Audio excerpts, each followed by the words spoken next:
राधे राधे मेरी YouTube family. आज है 26 जनवरी और सर्दी का ढलान शुरू हो चुका है, यानी कि सर्दी जाने का टाइम आ चुका है। बोला जाता है 26 जनवरी के बाद दिन ऑटोमेटिक गर्म से होने लगते हैं और वो प्रूफ भी हो चुका है। आज कई दिन से धूप नहीं निकली थी ना, तो आज दिन में बहुत अच्छी धूप निकली है, जिसकी वजह से टेम्परेचर थोड़ा सा गर्म सा दिख रहा है। अच्छा, आज साग बनाने का मन था, काफ़ी दिन हो चुके थे, साग बन नहीं रहा था घर में। बन क्या रहा था, खेत में अच्छे से ग्रोथ नहीं कर रहा है। जब बहुत ज़्यादा पाला वगैरह पड़ता है ना, तो कोई भी चीज़ें जैसे हमारी प्लेस की चीज़ें होती है, सब्जियाँ होती है ना, तो अच्छे से ग्रोथ नहीं करती है, रुक जाती है। तो ऐसे ही हो रहा है। और मार्केट का साग हम बहुत कमी के साथ खाते हैं, क्योंकि हमारे घर पे होता है ना खेत में। कहने का मतलब ये है। आज दिन में मेरे हस्बैंड और मेरी सासू माँ साग लेके आए थे, बोले शाम के टाइम में साग बनाना। मैंने इसको अच्छे से साफ़ करके धो के रख दिया था। और हम फिर से 5 बजे प्लॉट पे चले जाते हैं शाम के टाइम। तो आते आते थोड़ा सा टाइम हो गया, 6 बज चुके थे। तो अब 6 बजे का टाइम हो रहा है और आप देख रहे हैं ना, कोई पूजा की तैयारी कर रहा है और सारे में अंधेरा अंधेरा सा छा रहा है। तो मैं तो अपने खाने की तैयारी कर रही हूँ और मेरे हस्बैंड और बच्चे कर रहे हैं पूजा की तैयारी। तो तुलसी जी में दिया जला के रखते हैं। तो ये पूजा करते करते तुलसी जी में दिया जला के रखने के लिए आए थे। रात में बहुत ज़्यादा ठंड पड़ती है ना, तुलसी जी को ऊपर से हम ढक देते हैं। अब मैंने काफ़ी दिन के बाद मिट्टी के चूल्हे पे खाना बनाया है। तो क्या हो रहा है, ईंधन सारा का सारा सील रहा है, मतलब गीला हो रहा है, जलाने में बड़ी दिक्कत हो रही है। एक बार को तो ऐसा लग रहा था मुझे कि आज मैंने अपना सिर दर्द ही ले लिया है चूल्हे में आँच जला के। बट साग वगैरह होता है ना, मिट्टी के चूल्हे में ज़्यादा अच्छा बनता है। कभी बना के देखिएगा अगर आपके पास इंतज़ाम हो। और गांव के लोग तो जानते ही हैं। यहाँ पे मैं थोड़ी सी हरी मिर्च काट रही हूँ और थोड़ा सा अदरक काट रही हूँ। इस हांडी के अंदर मैं पानी लेके आ गई थी। पानी में नमक, थोड़ा सा मीठा और थोड़ा सा हींग वगैरह डाल के लेके आ गई थी। मैं साग बहुत ही सिंपल वे में बनाती हूँ। चलिए, इसमें डाल दिया है। वैसे मेरा मूड नहीं था आज रेसिपी बनाने का। मुझे ऐसा लगा चलिए ये शायद एंड है रेसिपी का, इसके बाद मैं आपको साग की रेसिपी नहीं दूंगी। जब गर्मी से आ जाती है ना, तो तब साग खाने में अच्छा नहीं लगता है। तो मैंने यहाँ पर जो साग बनाया ना, उसमें थोड़ा सा पालक है, थोड़ा सा बथुआ है और थोड़ी सी सरसों है, ठीक है ना। तो धो धा के रख दिया था। अगर ज़्यादा बड़ा होता तो मैं काट के डाल देती हूँ। छोटी छोटी फ्रेश पत्तियाँ होती है तो मैं साथ की साथ ही ऐसी साबुत ही डाल देती हूँ।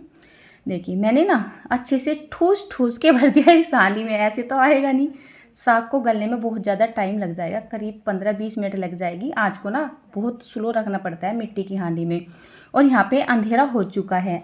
वैसे मैं सोच रही थी पूरा खाना चूल्हे पे ही बना लूँ, बट बात बनेगी नहीं, क्योंकि मैं यहाँ पे रेसिपी भी शूट कर रही हूँ और अंधेरे में कुछ दिखाई देगा नहीं। फिर आप बोलोगे दीदी आपने ये क्या किया है आज की वीडियो में।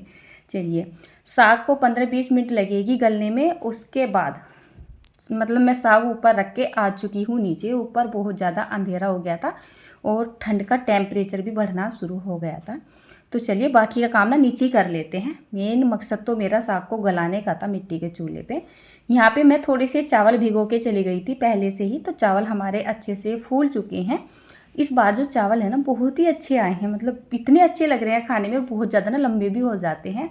चावल तो मैंने आधा घंटा पहले भिगो दिए थे और यहाँ पे पानी रख दिया है, क्योंकि खोलते पानी में हमें चावल को डालना है। आज मैं आपको बहुत ही बढ़िया रेसिपी देने जा रही हूँ रोटी की। आज मैं मिक्स आटे की रोटी बना रही हूँ। मिस्सी आटा बोला जाता है जिसको। पहले मैंने यहाँ पे थोड़ा सा गेहूँ का आटा ही छाना है। ये हम अल्लन तैयार कर रहे हैं मतलब एक आटा होता है जो साग में डाला जाता है, लेकिन हर कहीं नहीं डालते हैं। मेरी साग की रेसिपी पे बहुत सारे कमेंट्स आए हुए हैं, ऐसे थोड़ा ही साग बनता है। देखिए, बनाने का तरीका हर किसी के यहाँ पे अलग अलग होता है। हमारे यहाँ पे तो इसी तरीके का साग बनाया जाता है। मैंने करीब 4 चम्मच के जितना आटा वहाँ पे घोल के तैयार कर लिया है, ताकि मुझे बाद में भागना ना पड़े जल्दबाजी होती है ना शाम के टाइम में।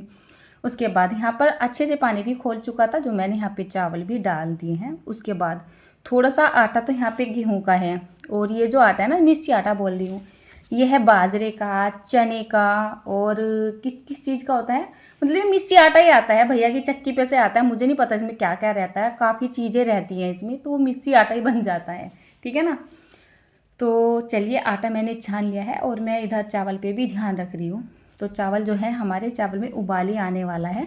ऊपर जाके देखती हूँ साग भी अच्छे से गल गया होगा। तो चलिए, मैं हांडी उतार के नीचे लेके आ गई हूँ। इसकी घुटाई वगैरह नीचे ही कर लेंगे। यहाँ पे थोड़ा सा काम बढ़ जाता है। एक तो मेरे घुटने में दर्द हो रहा है, दर्द भी नहीं हो रहा है, पता नहीं क्यों, एक जैसे जकड़न सी हो रही है, मतलब जीने वगैरह पे चढ़ा नहीं जा रहा है अच्छे से, तो थोड़ी सी ना प्रॉब्लम हो रही है मुझे, उठा बैठा नहीं जा रहा है उस वजह से। चलिए हांडी लेके आ गई हूँ और साग ना बहुत अच्छे से गल चुका था, देखिए नीचे बैठ चुका था। जब ये गल जाता है ना तो क्वांटिटी में भी कम दिखाई देने लगता है। इधर हमारे चावल उबल रहे हैं, उधर मैंने साग को घोटने की तैयारी कर दी है।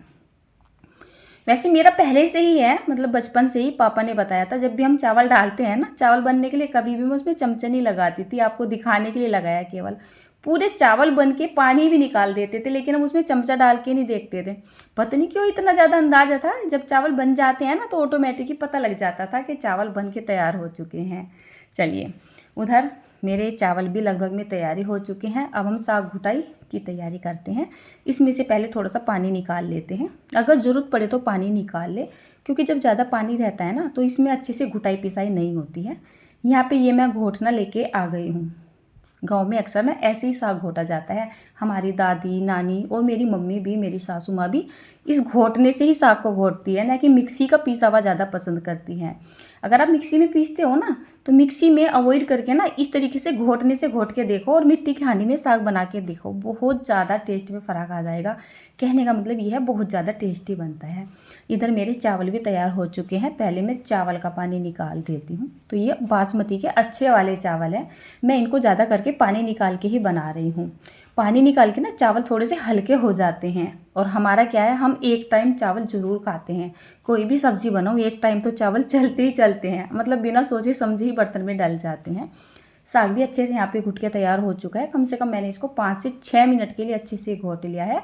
और जो हमने ये आटा घोल के तैयार किया था ना, ये यहाँ पे डाल देते हैं। वैसे मैं आटा घोल के नहीं डालती हूँ पानी में, मैं तो ऐसे ही सूखा डाल देती हूँ, बट आपको दिखाने के लिए मैंने डाला है। किसी भी तरीके से डाल ले, रिजल्ट एक ही आता है। तो 3-4 चम्मच के जितना आटा मैंने गेहूँ का ही घोला था। कहीं कहीं पे ना मक्का के आटे का अल्लन भी लगाया जाता है। फिर बारी आती है साग की थिकनेस की, ठीक है ना। ये पानी मैंने वो डाला है जो साग के ऊपर से ही निकाला था। बहुत सारे लोग क्या करते हैं ना, ये साग का पानी निकालते हैं तो उसको फेंक देते हैं, बट उसको कभी भी फेंकना नहीं चाहिए। बोला नहीं जाता है, वास्तव में बात यही है। जो हमारी मतलब हमने यहाँ पे साग जैसे उबाला है ये, तो इसकी जितनी भी पौष्टिकता है वो तो पानी में उतर गई है और उसको हमने फेंक दिया, तो टेस्ट भी चला गया और हमारा जो है इसका क्या बोलते हैं मिनरल्स पौष्टिकता वो भी ख़त्म हो चुकी है।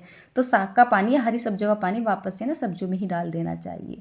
थिकनेस आप अपने हिसाब से रख लीजिएगा। हमारे यहाँ पे तो कुछ इस तरीके का साग खाया जाता है, हम तो उसको फिर भी थिक ही बोलते हैं। मम्मी बोलते हैं थोड़ा सा ना कैड़ा सा साग बनाना, तो इसी तरीके का साग बनाया जाता है, लेकिन कहीं कहीं इससे पतला भी बनाया जाता है।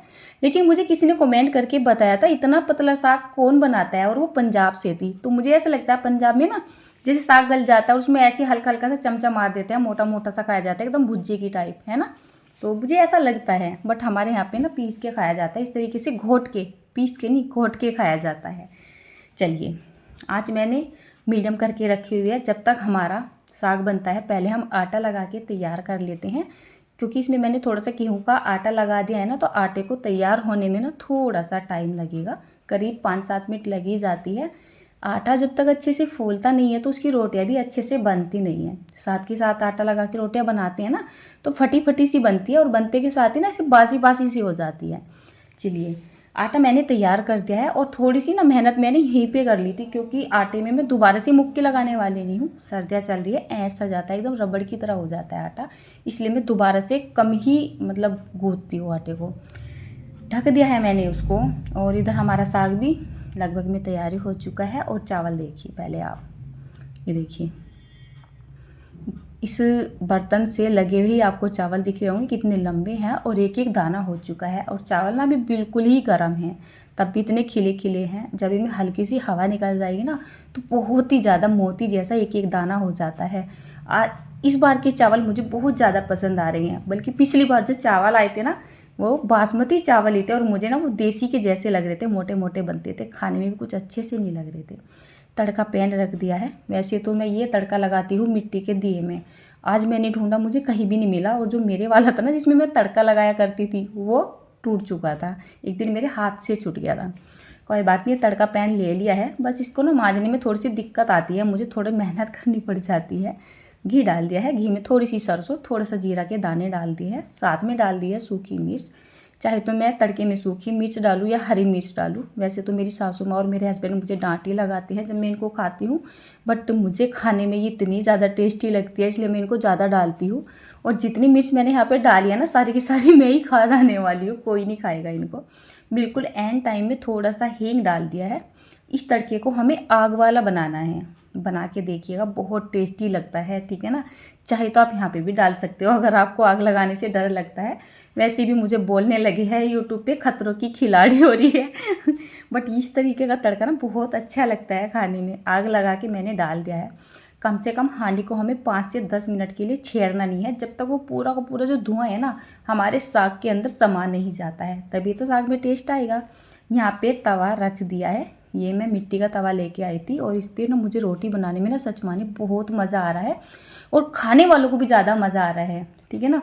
कितनी भी रोटी बना लूँ कम ही पड़ जाती है, बहुत टेस्टी लगती है। मेरे हस्बैंड, मेरी सासू माँ और मेरे बच्चे बोलते हैं जब ये इस तरह की रोटी को खाते हैं कि ऐसी लग रही है जैसे मिट्टी के चूल्हे पे ये रोटियां बनाई गई हो।